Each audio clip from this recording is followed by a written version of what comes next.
Patterson with Home Repair Tutor, and today I'm going to share with you how to fix a running toilet by using Fluidmaster's 400H fill valve.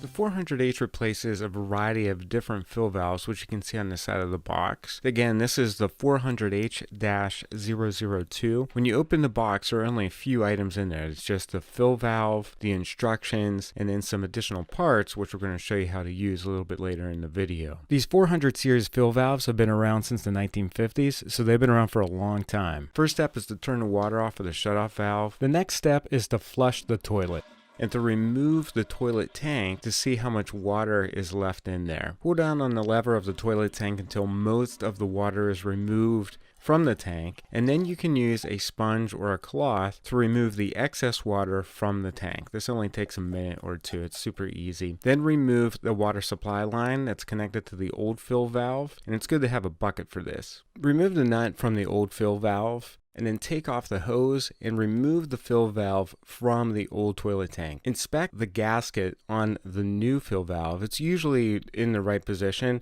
but just double check that that's the case, and then insert the 400H down into the tank and dry fit that hose. That's going to be important. We need to measure the height from the top of the flush valve to the top blue cap of the fill valve. That needs to be 3 inches, so that's going to be a really important component to this installation. The other thing is the top of the flush valve needs to be 1 inch below the tank lever location. We're going to unscrew the fill valve. We're going to make it higher so that when we go to dry fit it, we have the 3 inches between the top of the flush valve and the top of the blue cap there. Now this little clamp goes on top of the flush valve, and we're going to cut our rubber hose to the right size so that it won't be interfering with the bottom of the tank top. So again, we're just putting that hose over into the slot of that little clamp, and we're just dry fitting it. Now this nut is for the new fill valve. We're going to put that on like so. You want to make sure that this is tight because you don't need any other tools to tighten the fill valve. And then we're going to add the supply line to the bottom of the fill valve. Again, we're just going to be hand tightening all of these parts. You shouldn't need any type of tool. Then we're going to turn the water on, or we're going to let the water rise and see how high it goes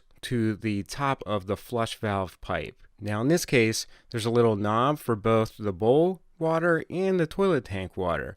We want to make sure that the water height is about 1/2 inch from the top of this pipe. So you can make a mark on that, and then you can turn the little lever to adjust the height. So in this case, if you're turning it clockwise, you're going to raise the height in the toilet tank. You just want to flush it one more time and let the water rise back up to ensure that it's about 1/2 inch below the top of that pipe. Now we're going to check the water in the bowl. Make a mark on the inside of the bowl with a pencil. Pencil mark should be just above the water line. Then pour 1 gallon of water into the toilet bowl. But be careful, don't do this too quickly or it'll flush the toilet, which isn't good. So you want to pour the 1 gallon of water in slowly until it fills the bowl. Now flush the toilet and see where it refills in the bowl. If the water line is above your pencil mark, there's too much water in the bowl. If it's below that mark, there's too little, and you can adjust the height of the water in the bowl with this blue knob that's attached to the 400H. It should only take 10 to 15 minutes to install this new 400H fill valve, and it'll make your toilet run a lot quieter and have a more powerful flush.